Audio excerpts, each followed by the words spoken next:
Basics of டெய்லரிங்கில் இன்றைக்கி ப்ளவுஸோடைய loop part எப்படி stitch பண்ணுறது அப்படின்றத பார்க்க போகிறோம். ஹூக்ஸ் பார்ட்டுக்கு எப்படி எடுத்தோமோ அதே மாதிரி ஒரு ஸ்ட்ரைட் பீஸ், ஆனால் விடுத்து வந்துட்டு ஒரு 4 இன்ச் அளவு இல்லை 5 இன்ச் எடுத்துக்கலாம். நான் ஒரு 4 இன்ச் எடுத்திருக்கேன். ஹூக்ஸ் பார்ட்டுக்கு நம்ம வந்து டாப்லேருந்து ஸ்டிச் பண்ணுவோம், அதாவது ரைட் சைடில் வச்சு. இப்போ லூப் பார்ட்டுக்கு வந்துட்டு நம்ம பாட்டமில் ராங் சைடில் வச்சு ஃபோல்ட் பண்ணி ஸ்டிச் பண்ண ஸ்டார்ட் பண்ணணும். ஒரு 1/2 இன்ச் அளவுக்கு ஃபோல்ட் பண்ணிவிட்டு பட்டிக்கு ஈக்குவலாக அதை ப்ளேஸ் பண்ணிக்கோங்க. ராங் சைடில் ப்ளேஸ் பண்ணிடணும். அந்த ஸ்ட்ரெயிட் பீஸோட ஃபோல்டட் எட்ஜ் வந்துட்டு நம்மளுடைய லெஃப்ட் சைடில் இருக்கணும், ஓப்பன் எட்ஜ் வந்துட்டு ரைட் சைடில் இருக்கணும். இப்போ ஒரு ரஃப் அடிச்சுட்டு ஒரு ஸ்ட்ரெயிட்டாக ஒரு ஸ்டிச் போட்டுக்கோங்க. இப்போ அதை டேர்ன் பண்ணி அப்படியே அந்த பீஸை நம்மளுடைய லெஃப்ட் ஹேண்ட் சைடுக்கா இப்படி ஒரு ஃபோல்ட் பண்ணிவிட்டு ஸ்ட்ரெயிட்டாக ஒரு ஸ்டிச் போட போகிறோம். இங்கே ஸ்டார்டிங் ஒரு ரஃப் அடிச்சுட்டு ஸ்ட்ரெயிட்டாக ஒரு ஸ்டிச் போட்டுக்கோங்க.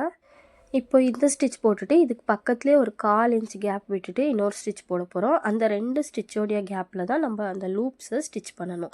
இப்போ இந்த ஸ்டிச் போட்டிருக்கல, இது பக்கத்துலேயே நம்ம ஒரு 1/4 இன்ச் மட்டும் கேப் விட்டுட்டு இன்னொரு ஸ்டிச் ஸ்ட்ரெயிட் ஸ்டிச் போட போகிறோம். அடுத்ததாக பாட்டமில் அந்த ஃபோல்ட் பண்ண ஏஜ்லேயும் சின்னதாக ஒரு ஸ்டிச் போட்டு கம்ப்ளீட் பண்ண போகிறோம். இப்போ நெக் சைடில் எக்ஸஸ் இருக்கிற கிளாத்தை கட் பண்ணி நெக் எந்த ஷேப்போ அதுக்கேற்ற மாதிரி நம்ம கட் பண்ணி ஃபினிஷ் பண்ண போகிறோம். இந்த மாதிரி நிறைய வீடியோஸ்க்காக நம்ம ஐடியா ஃபாலோ பண்ணிக்கோங்க. தேங்க்ஸ் ஃபார் வாட்சிங்.